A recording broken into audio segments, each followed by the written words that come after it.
Eugene Aversa was the vet at the Taos Animal Shelter for just a few months before volunteers and staffers reported him to the State Board of Veterinary Medicine. The board's 27 pages of facts released this week read like a nightmare.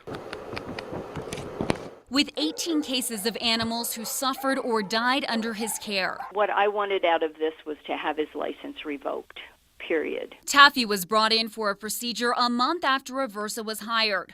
The report says he became angry during the procedure and threw Taffy to the floor. A worker came in the next day to find Taffy dead in his cage with blood all over. In another case, Petey came in with a fractured paw.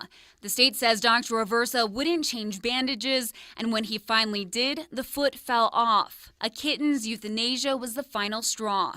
It took an hour and a half to put this poor kitty down. Eventually, he injected him through the heart to complete the euthanasia. His former assistant says when she finally spoke up, the shelter's administration fired her.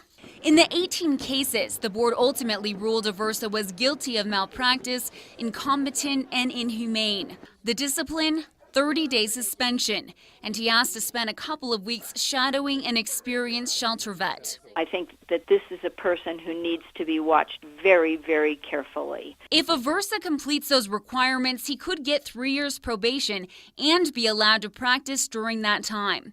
But the state tells us that's not a guarantee. Tina Jensen, KRQE News 13.